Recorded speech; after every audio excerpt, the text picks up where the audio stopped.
போக்குவரத்து துறை சாலையில் தமிழ்நாடு விவசாயிகள் சங்கத்தின் கோவை மாவட்ட 15வது பிரதிநிதிகள் மாநாடு நடைபெற்றது. இதில் அச்சங்கத்தின் தலைவர் சு. பழனிசாமி தலைமை வகித்தார். இந்த மாநாட்டில் 50க்கும் மேற்பட்ட விவசாயிகள் கலந்து கொண்டு அவர்களது கருத்துக்களை முன்வைத்தனர். இந்த மாநாட்டில் விவசாயிகளிடம் கருத்து கேட்காமலே நிலம் கையகப்படுத்தும் திட்டத்தை தமிழக அரசு ரத்து செய்ய வேண்டும். கோவையில் தமிழ்நாடு விவசாயிகள் சங்கத்தின் தலைவர் சு. பழனிசாமி செய்தியாளர்களிடம் தெரிவித்துள்ளார். அரசு விவசாய நிலங்களில் அரசு திட்டங்கள், சாலை, எரிவாயு குழாய் பதிப்பு, உயர்மின் கோபுரம், புதிய தொழிற்பேட்டைகள் அமையும் போது விவசாயிகளின் ஒப்புதல் இல்லாமல் திட்டங்களை நிறைவேற்றக்கூடாது. கமான்பாறை அணைக்கீட்டு திட்டத்தை நிறைவேற்றணுமாய் மத்திய மாநில அரசுகளை இந்த மாநாடு கேட்டுக்கொள்கிறது.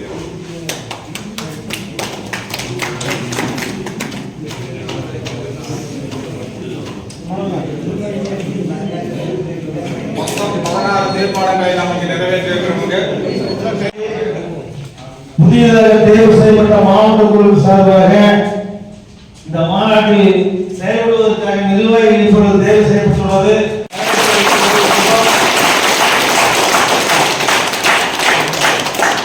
துணைத் தலைவராக மீண்டும் ஆர் பெரியசாமி அவர்களை தேர்வு செய்யப்பட்டுள்ளது. மாவட்ட செயலாளராக ஆர் மூர்த்தி அவர்கள் மீண்டும் தேர்வு செய்யப்பட்டுள்ளது. துணை செயலாளராக எம் மணிகண்டன், அவருக்கு ஆஸ்திரேலியாவில் இருக்கிறதுனால அவருக்கு மாநாட்டு வரைய இல்லை. ஆனால் அவர் நம்ம சங்கத்தோடு இருந்து நல்லா செயல்படுத்திருக்கிறார்.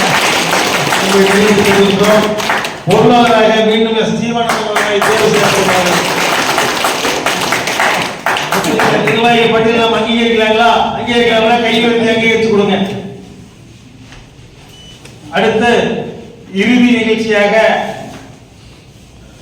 நம்முடைய பேரூர் தாலுகா பவானி ஆற்றினுடைய மாசுபடுவதை தடுக்கவும், பவானி நீரை சுத்தப்படுத்தவும், அது குடிநீருக்கும் விவசாயிகளுக்கும் பயன்படுத்துவதற்காக தொடர்ந்து போராடி கொண்டிருக்கிற நம்முடைய ஏஇ துரைசாமி அவர்கள் இங்கே வாழ்த்துறை வழங்கி அமர்ந்திருக்கின்றார். இங்கே வந்திருக்கிறார் கணேசமூர்த்தி. அவர் காலையிலிருந்து மாநாட்டிலே வாழ்த்தவில்லை. ஆனால் முழுமையாக மாநாட்டிலே பங்கெடுத்த நிகழ்வை தொண்டாமுத்தூர் நடைபெற்ற 14வது மாநாட்டின் பிரதிநிதிகளிலிருந்து இன்று வரை நம்மளோடு பயணிக்கக்கூடிய அந்த நிர்வாகிகள் இங்கே இருக்கின்றார். இப்பொழுது தீர்மானங்களை பொதுச் செயலாளரை அறிக்கை இங்கே வாதிக்கப்பட்டது. அதில் 16 பேர் அறிக்கை மீது பேசி விவாதத்தை நிறைவேற்றிருக்கிறார். தமிழ்நாடு விவசாய சங்கத்தின் கோவை மாவட்ட குழுவின் 15வது மாவட்ட மாநாடு பிரதிநிதிகள் மாநாடாக நடைபெற்றது. இந்த பிரதிநிதிகள் மாநாட்டில் மொத்தம் 100 பேர் பங்கெடுத்துக் கொண்டார்கள். 50 பேருக்கு ஒருவர் வீதம் மாவட்டம் முழுவதும் இந்த மாநாட்டில் பிரதிநிதிகளாக பங்கெடுத்தார்கள். இந்த மாநாட்டை வாழ்த்தி பவானி நதிநீர் பாதுகாப்பு குழுவினுடைய பொறுப்பாளர் ஏஇ துரைசாமி உள்ளிட்ட நிர்வாகிகள் இந்த மாநாட்டை வாழ்த்தி இருக்கின்றார்கள். இந்த மாநாட்டினுடைய பிரதான கோரிக்கையே தமிழ்நாடு அரசு சட்டமன்றத்தில் கொண்டு வந்துள்ள விவசாயிகளிடம் கருத்து கேட்கலாமலேயே விவசாய நிலங்களை எடுத்து திட்டங்களை நிறைவேற்றுகிற பணி குறித்து கடந்த ஆண்டு சட்டமன்றத்தில் ஒரு சட்டம் நிறைவேற்றப்பட்டது. அது ரோடாக இருக்கலாம், புதிய தொழிற்சாலையாக இருக்கலாம், மின்சார கோபங்களாக இருக்கலாம், கெயில் பைப்பாக இருக்கலாம். இத்தகைய திட்டங்கள் எல்லாம் விவசாயிகளை கலந்தோசிக்காமல் இந்த திட்டம் நிறைவேற்றதை திரும்ப பெற வேண்டும் என்று இந்த மாநாடு தமிழ்நாடு அரசை கேட்டுக்கொள்கிறது.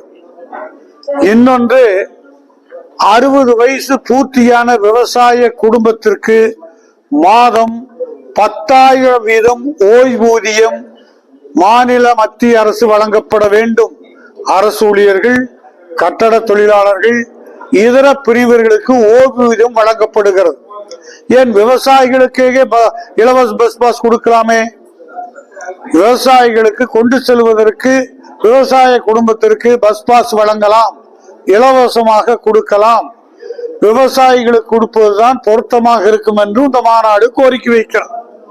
அதே போல் கோயம்புத்தூர் மேற்கு புறவழிச்சாலை திட்டத்தில் 3 அடுக்காக திட்டம் மேற்கொள்ளப்படுகிறது. ஒரு இடத்திலும் கூட விவசாயி தன்னுடைய எதிர்ப்பை தெரிவிக்காமல் நிலம் கொடுத்த விவசாயி கேட்பது இப்பொழுது, எங்கள் பூமிக்கு செல்வதற்கு சர்வீஸ் சாலை வேண்டும், எங்கள் ஊருக்கும் தோட்டத்துக்கும் செல்வதற்கு சிறு முதல் பெரும்பால வேண்டும், வாகனம் செல்வதற்கு எங்களுக்கு வசதி வாய்ப்பு கொடுக்க வேண்டும் என்று கோரிக்கை வைத்திருக்கின்றோம். அந்த கோரிக்கையும் இந்த அரசு மேற்கு புறவழிச்சாலை பணி செய்யக்கூடிய நிர்வாகிகள் அதை செய்து கொடுக்க வேண்டும் என்று நாங்கள் நம்புகிறோம். அதே போல வன விலங்குகள் பிரச்சனை குறித்து தொடர்ந்து போராடுகிறோம். காட்டுப்பன்றி, யானை, மான், மயில், சிறுத்தை, கிளி உள்ளிட்ட வனவிலங்குகள் விவசாயிகள் கடுமையாக பாதிக்கின்றோம். இத்தகைய பாதிப்பிலிருந்து விவசாயிகளை மீட்டெடுப்பது, பாதுகாப்பது அரசின் கடமையாக நாங்கள் கருதுகிறோம். முழுக்க முழுக்க பிளாஸ்டிக் உற்பத்தியை தடை செய்யப்பட வேண்டும். நீர் ஆதாரங்கள், குறிப்பாக ஆனமலை நல்லாறு திட்டம், பாண்டியாறு பொன்னம்பலா திட்டம், நொய்யலாறு சீரமைப்பு, இது முழுமையாக நடைபெற வேண்டும். அத்தகைய நடைபெறுவதற்கு அரசாங்கம் மனமுவந்து நிதி ஒதுக்கீடு செய்ய வேண்டும் என இந்த மாநாடு தமிழ்நாடு அரசை கேட்டுக்கொள்கிறது. மத்திய அரசாங்கம் விவசாயிகளுக்கு எதிரான எந்த சட்டம் கொண்டு வந்தாலும் விவசாயிகளுடைய வாழ்வாதாரத்தை பாதிக்காத அளவில் திட்டங்களை உருவாக்கப்பட வேண்டும். அத்தகைய உருவாக்க திட்டங்கள் தான் விவசாயிகளுக்கு பயனுள்ளதாக இருக்கும். தேசிய நதிகள் இணைக்க வேண்டும், மாநில நதிகள் இணைக்க வேண்டும்.